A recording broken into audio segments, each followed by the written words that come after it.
And we'll go from here. And I have no idea if they can see us right now. Oh, we're ready? Yeah, we're ready. Now. All right, ready? Welcome to Books We Never Read. Except for those we have. I'm Nicole. I'm Jason. And today we're discussing what little bit of the second half of the book that we've read, Hurricane Season by Fernanda Melchor. We have lots of other books that we have completed available for you, playlisted in the playlist section of our channel. We're also available on YouTube Music as a podcast. In case you want to hear us and not see us. And we're on Instagram for the memes. And yeah, we're a weekly book club. We meet at 10 a.m. to talk about books. Mm-hmm. And today we're talking about books we never finished. Yeah, today I did not finish our book. You know, this is the first time that we have ever even discussed not finishing a book. We now understand. I think it was Peggy who said this was very similar to Flanders Panel. To the Flanders Panel. I now understand that reference, and yeah, but this is it's kind of amazing that we've been going for 2 years or whatever and never had this happen to us. And so to start us off, number one, Nicole's announcement that we are not reading, that she was not finishing this book was just about our most liked short we have ever made. So that's fascinating. And I want to ask, when is it okay to quit a book? When is it okay? When it does not bring you joy. Some books aren't meant to bring you joy. No. The last book did not bring me joy. You know, like when we were reading part 1, or not part 1, but parts 1 through 4 of the book, chapters 1 through 4, it was hard to read and it was violent and it was upsetting, but I felt like there was payoff there. I felt like it was going somewhere and it had something to say. Mm-hmm. The change for me was when there was no more, I don't know, there felt like there was no more payoff. It was just so violent. Yeah. And some of that violence could have just been acknowledged and summarized for me without gone into explicit detail. Mm-hmm.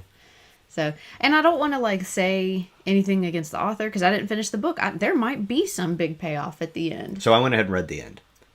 Wait. So Peggy's asking, did I finish it? And I would say that I would not qualify myself as finishing this. I read all of Norma's chapter. I read part. I can't even remember the last guy's name now. The other guy in the van. Yeah, I skipped through it quickly. Not quickly, but I listened to pieces and then kept moving on because of the repetitive nature of the book. You can kind of do whatever you need to do, and you don't miss a whole lot. So I did that, and then I read I went ahead last night and read the 2 little chapters at the end because I needed to know what the end is. And anyway, I'm not trying to take us off your original point, but I still despite the horrifying nature of this book, I still feel like it's, number one, I think it's very beautifully written. As crazy as that sounds, I think the style of it is just phenomenal. I really do. I think it speaks the way that people really speak. Or some people really speak. And then whenever we get around to talking about the end, I think the end is a very Jason end. It is the sort of end that I am here for.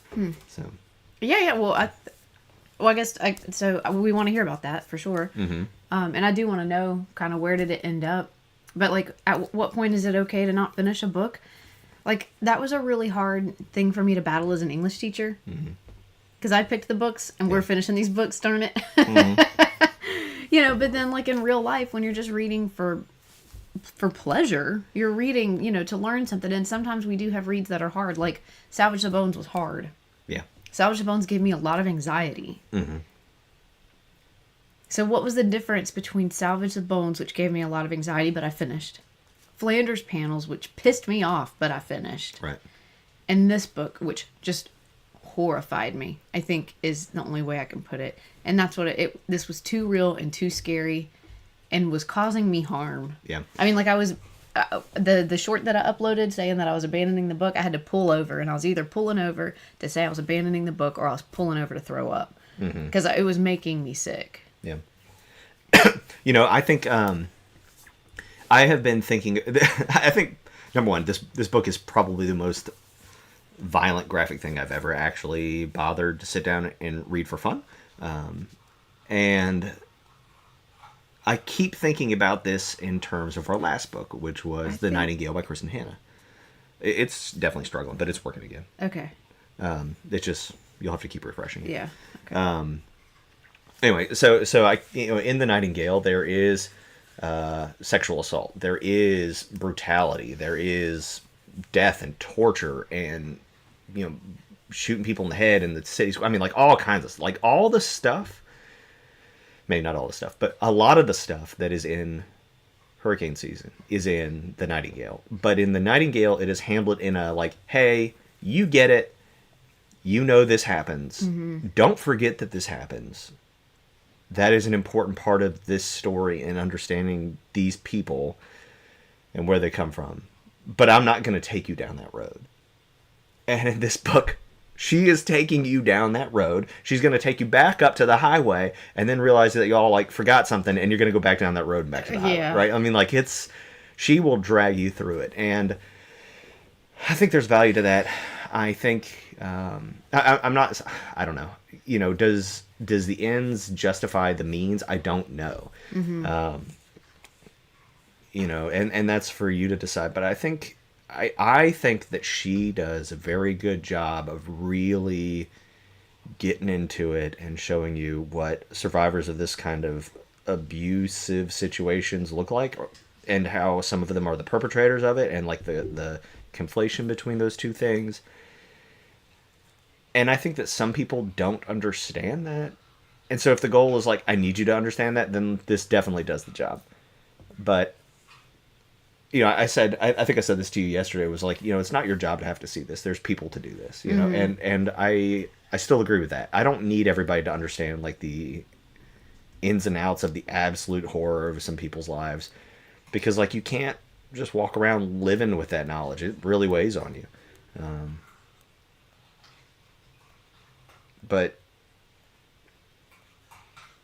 I don't know. And I've said this several times. So this reads like a police report or like a victim. Mm-hmm. More specifically, these last chapters for this week read like a victim statement. And because victim statements are very rambly, they're written the way that the people talk because they're not writers. You know what I mean? Like this, it really hits that on the nose.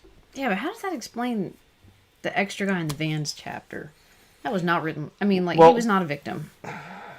Well, he is. He's a victim. Okay, so I don't think you finished that chapter, and I would not qualify myself as finishing that chapter, but I've read. I did my bit, and his whole deal is that he's gay, right? That's part of the, or he's at least, involved in. He does not conform to the social norms of, or the sexual norms of this society, right? Like, I'm not going to stick a label on him, whatever. Because part of his story is that he has sex with this oil tycoon's wife or something, and he can just go forever because he's not interested in it, right? Because he's not interested in women. And but so the point is that he doesn't really fit into all this, and the way that he is not accepted, and so it's pushed down, and then when it inevitably comes back up, because, like, shocker, the entire point of human existence is to, like, procreate, make the next society, right? Like, like there's no way around it. Whenever it finally comes back up, as it inevitably will, it is stunted and deformed and weird and dangerous.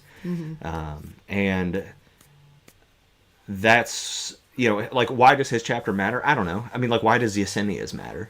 Like, it's a lot of these chapters, like, we could probably get away from, but he's just another piece of this family, of this village, that has been traumatized by everybody else's trauma, and that's kind of the point, and part of the point is that he's in love with Louise. Oh. And so he is obsessed with Louise-Me. This and we kind of got this like hint last week that it wasn't exactly explicit, but that like Louise-Me is involved with another man, and it's that engineer that he keeps waiting for a job from. Oh. Yeah, I missed that, yeah. There was definitely some indication that like Louise-Me is interested in men also, and it's this sugar daddy type dude who he thinks is going to come back and give him a job or whatever, and so this new character is upset by that and wants Louise-Me to pay attention to him. Aww. And so part of the end of this story, just to like get to, the story ends like 2 or 3 times kind of, but the end of our character's story with Louise-Me is that they all end up in jail because they have murdered a person, and when they all get like beat up and stuff because the cops, who are thugs, are looking for the witch's treasure, which they never found. Which, by the way, they break into her house and they find the witch's mom's body up in the attic or whatever. Yeah. Anyway, but so they throw Louise-Me back into a cell with this new guy, and basically he's just like, ah, yes, you're all mine now, and like that's where he's at. You know what I mean? Like, it's not about jail. It's not about like we've murdered a person. It's not about his life is over. It's that they are now stuck here together, and finally Louise-Me gets to be his, right? And like that's just sort of like the twisted thinking that this guy ends up at. Wow. Yeah. Well, so did we ever find out what happens to Mooner's wife? Because I know that she has been going off with the guy in the van that was trying to get Norma, the guy that has a reputation for stealing girls and. Yeah, so so she's a prostitute or whatever. Right, but is she missing? Like, I think she's still missing by the end of this, and we never really see her again. Mooner's whole deal is still very interesting to me because I don't know, I don't necessarily see Moonra as the same as everybody else, because like he might have there's indication that he might have could gone somewhere, and then he gets hit by this truck. Mm-hmm. And then he becomes this thing, you know what I mean? And so I think that's kind of interesting. All right, we got to catch up on Peggy's stuff real quick. Yeah.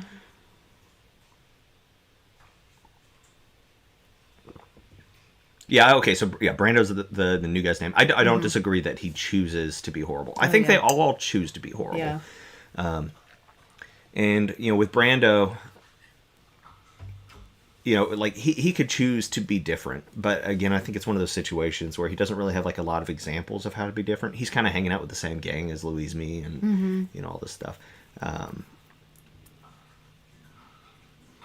yeah, I agree. Like the whole concept of like blaming somebody's sexuality for why they are terrible, right, is bad news, and I don't disagree that it's possible. Sure, it's possible. I would say that in my professional situation, I have never once run across somebody who would tell me like, oh, I was gay and I had to force that down and that's why I became this like abuser. I've never had that happen. Mm-hmm. More often than not, I have had somebody say that I was abused and therefore I became an abuser. And I do see that a bit in both Brando and Louise-Me's stories. Yeah. I mean, like everybody's stories, they're I not suppose. growing up in loving environments. They're not seeing good examples of how to survive with kindness and be productive, and they're just trapped in this cycle. And that was one of the things that was also so hard for me. Like, you know, as a teacher, I came across real stories of real trauma and real abuse, and I didn't just close the book and say I'm not finishing this because it was a child telling me things, you know.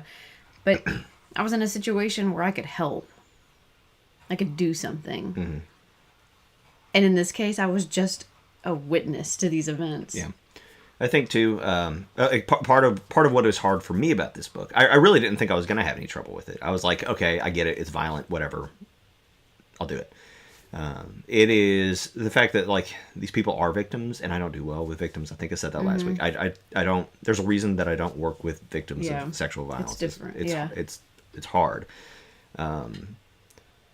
And like I feel too much about it. But when you work with the perpetrators of sexual violence, you're just like, all right, like we're doing this, right? Like we are going to fix this. You are not going to do this again, and you get to be a lot harder about it. And I respect. I that makes sense to me, I guess. But so what ends up happening with Norma? You know, she ended up crossing Louise-Me's path just on her way to this place that she grew up as a kid with her mom. Yeah, to go kill herself. Die. Yeah. So what happens to her at the end? She's just stuck in the hospital? Yeah, I think we are left with her still having basically like CPS come and Yeah. look for or whatever. Yeah, and you know she. I don't know that I would say that she loves Louis-Me because that's complicated and I think he's manipulative, but she feels something for Louis-Me. And like, as crazy as it is, Louis-Me is the person who like showed her kindness. Like, or the most kind, a partial kindness, right? Why did he kill the witch? okay, so the witch thing, it's not really Louis-Me that wants to go kill the witch.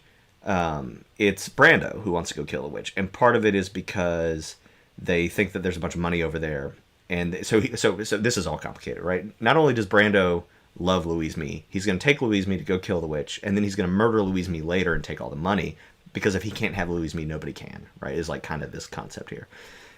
Also, Louis-Me has been like hanging out at these like witches' parties, which definitely by the end of it, and like again, I skipped around, so I could be getting this wrong.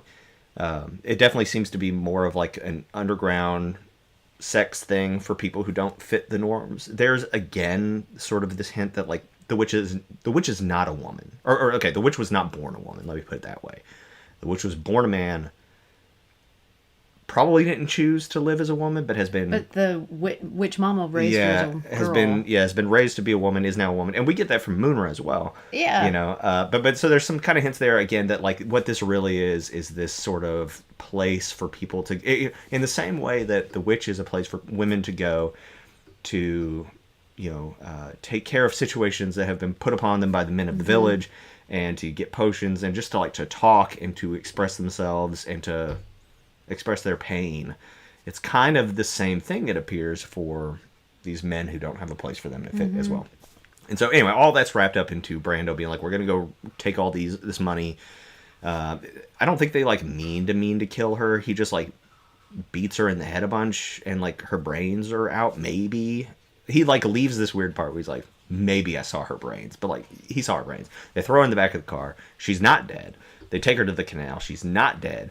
And he gives Louis-Me this knife and basically like makes him stab her until she dies. Gosh. Yeah. Yeah, I did catch that. She accused Louis-Me of stealing money. Yeah. But Brando's the one who stole it, and he admitted to that. Yeah. And then, part of it is that,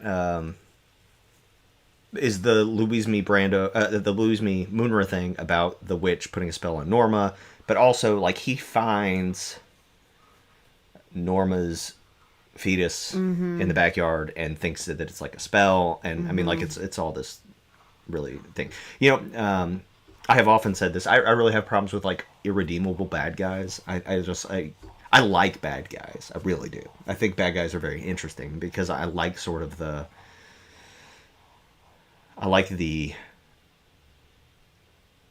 like moral conflict that you see in some bad guys. You know, like I don't, not all bad guys, you know, like I don't think that the bad guys in the last book were very interesting. I do think that our first bad guy that they killed in the barn in the last book, whatever his name was, the first Nazi guy, I think he's more interesting than the second Nazi guy.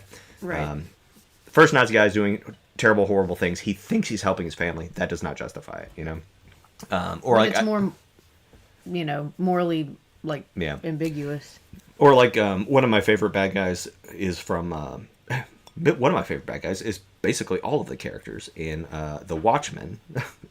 Like even the bad guy there thinks he's doing this thing to save the world, you know, all this different stuff. But I hate irredeemable bad guys, and Brando is really kind of an irredeemable bad guy. The people that he loves, being Louis-Me or whatever, you know, he still thinks he's going to kill. He's so self-absorbed, cannot think beyond himself, you know.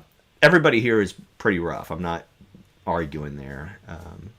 But like I think we're like reaching different levels of like horror, and Brando is the true horror. Yeah. And this book brings up a good question, you know, when we are looking at people that commit, you know, crimes like this, at what point are they a victim and at what point are they a perpetrator? Both, always. You know what I mean? Yeah. So like even with Norma, she makes a reference to the fact that she kind of messed with her little brothers too. Her brother, I would say her little brothers messed with her, but also it's her stepfather. But so at what point You know, like, I mean, she's just a kid in all of this. Yeah. Really, she's only, what, 12 or 13 by the time we see her. And, you know, where does she go from there? And hopefully, since she's still at the hospital when the book ends, she's getting the help that she needs. You know, and so but you bring up a good point. At what point are you a victim, or at what point you're a perpetrator? And this is going to sound harsh, but I guess at one point, like, number one, I want to help people. I'm here for it. But at what point does it matter what, I don't know, it's there's an aspect, like, if we're going to treat a person and help them get to whatever their next level is, if we can, it's sort of like a chicken or egg thing, and it doesn't matter, and it just has to be, like, goal focused. And I guess, you know, in, like, all right, like with Brando, let's say, you know, does it, you know, if he is going to be out here murdering people, planning more murders, doing all sorts of, like, other illegal nonsense, you know, if that's in there, are we, like, I'm sorry that it's in there, but, like, we need to find a way to, like, help you finish out the rest of your life without endangering anybody else. You know what I mean? And it's one of those things, like, I'm not, like, I don't, this is, like, a weird book to talk about free will, because I feel like that's usually in our sci-fi thing, but, like, I don't like this idea of free will. Like, I don't like the idea that Brando could just be different. We can say that. He can make different choices. I'm not arguing there. But it's not free. He can't just do anything and just be anything totally divorced from his past and the things that have happened to him. He has will. He has the ability to make choices. He has the ability to make different choices. You know, and like you can steer the ship, and over time it will turn around. But you can't just flip around backwards, right? Like, that's not how this works, you know. And I kind of thought about that a lot here, you know, because whether he's a victim or not, he is responsible. Like, and it is what it is, and we should endeavor every day to make fewer victims in the world.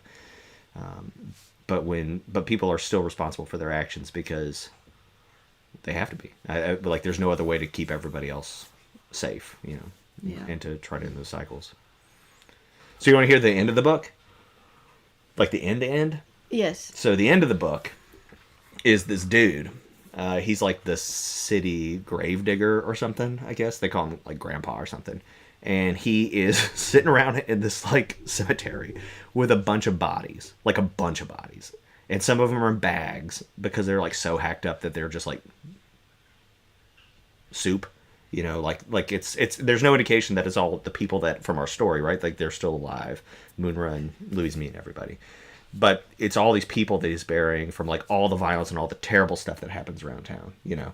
And, like, maybe the witch is in there. That part's not really clear to me. But he's burying these bodies in all kinds of different states that have died of mostly violence and disease. And he's doing his little digging, and he's talking to them. And he's saying that, like, he can't let these people go to their final rest without just, like, helping them, like, come to terms with it, right? But they're just dead bodies in bags. And there's, like, a storm off on the side of the mountain, and there's lightning. And he points at the lightning, and he says, "That's where you're going, right? Just hang on a little bit longer. You're on your way to the light," right? And that's, like, the happy ending of this book, is that these people are dead now, and they're moving on to this next thing. They're moving on to the light. But what's so, like, incredibly tragic about it is this is just, like, some old drunk dude, and that's just lightning. And these people are going nowhere, and they're just dead. And I love it. Yeah. I'm here for it. Because no cosmic justice out here. But like the ending that you want, where, like, things are going to get better, it's there, right? Like, she writes it. There's light at the end of the tunnel, and you find out the light at the end of the tunnel is a train, right? Like, coming for you or whatever.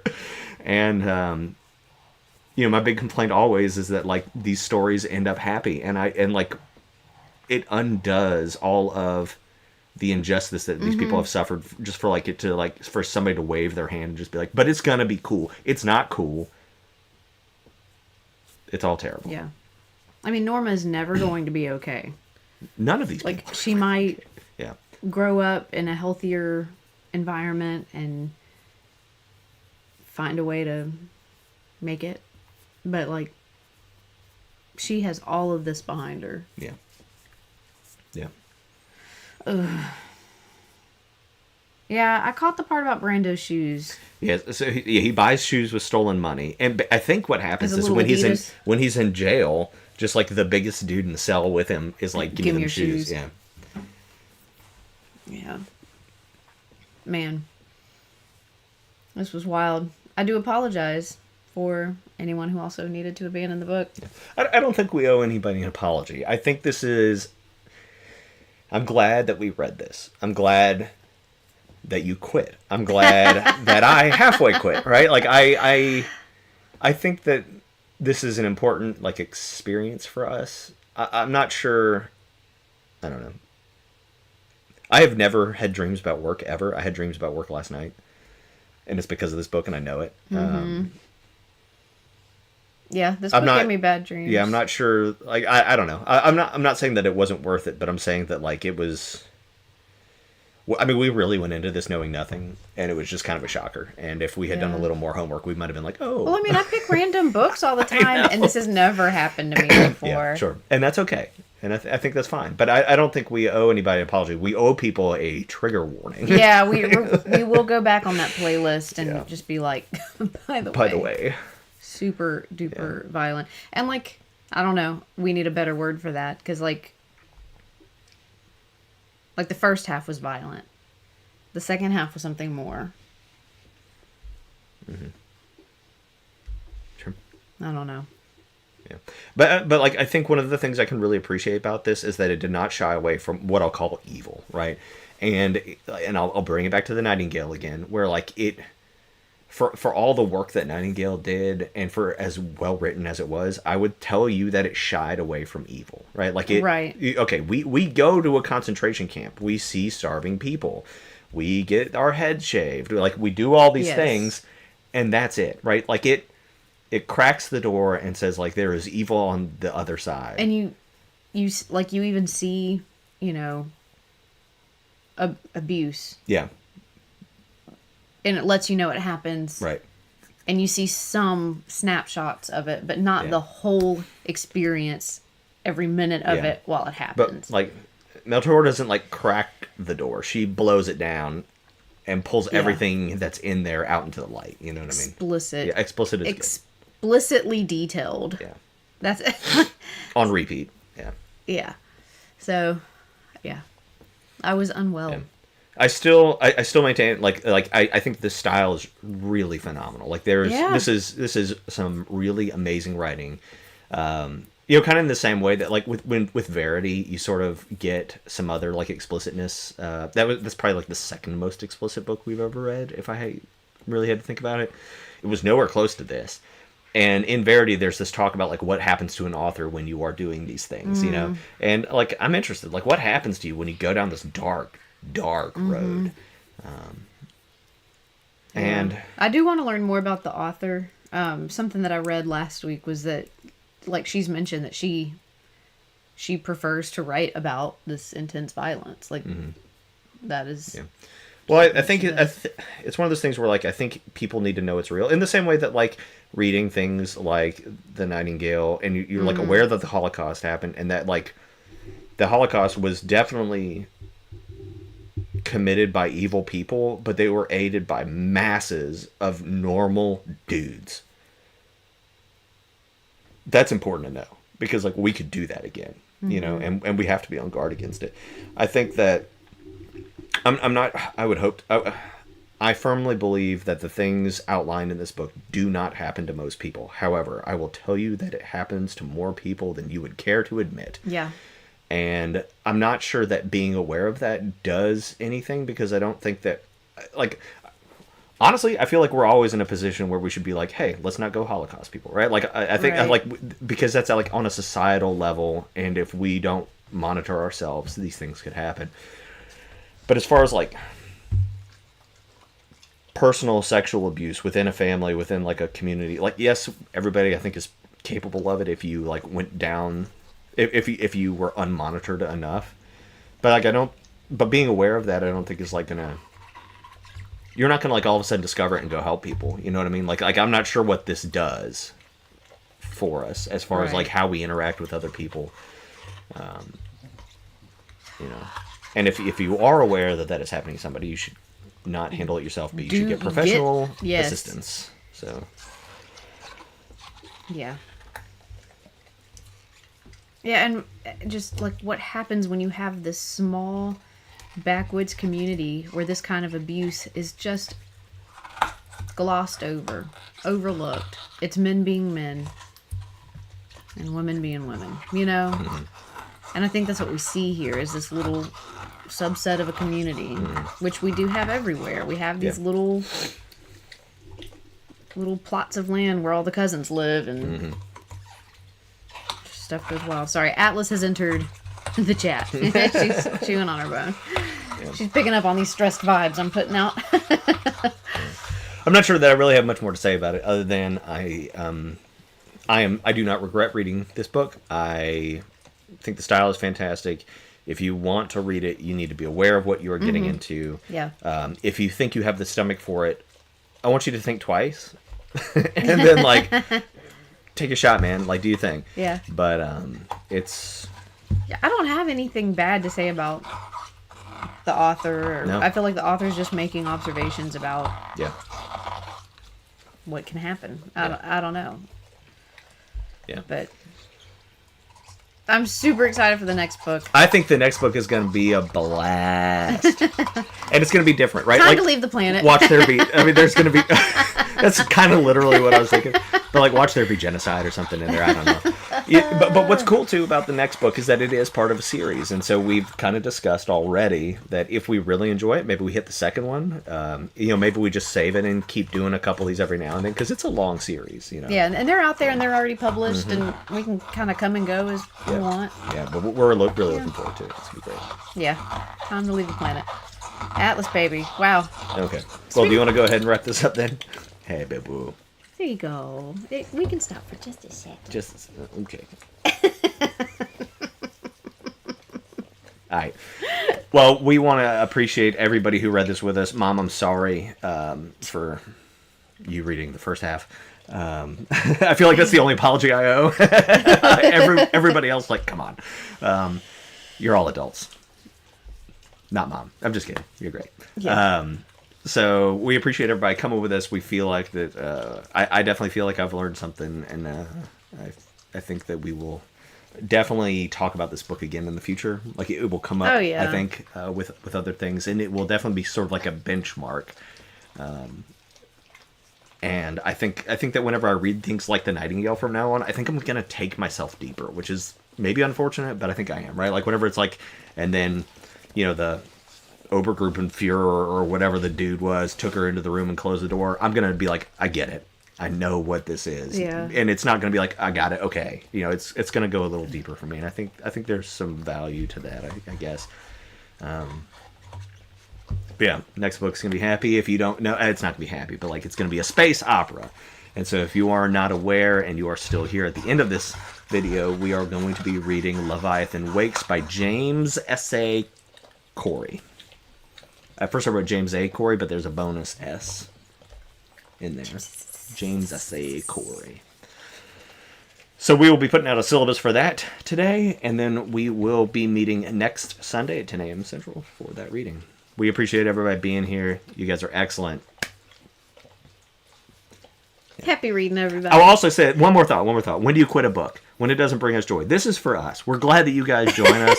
We are. But this is for me and you. We do this for us. And if we don't want to do it, we ain't doing it. That's it.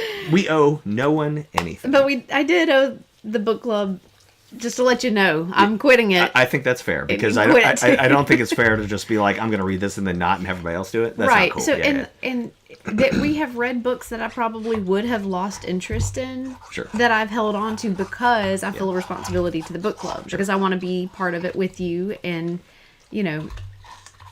make it through with you. And so, but this one was one that I could not finish. So, hello. Yeah. I can't recommend this book, but we're glad that you joined our stream. You should read the next one. Yeah, so join us next week. We're going to pop a syllabus up soon for Leviathan Wakes. Yep. All right. Well, we will see you guys then. Happy reading. Bye. Yeah, Shelby did not finish.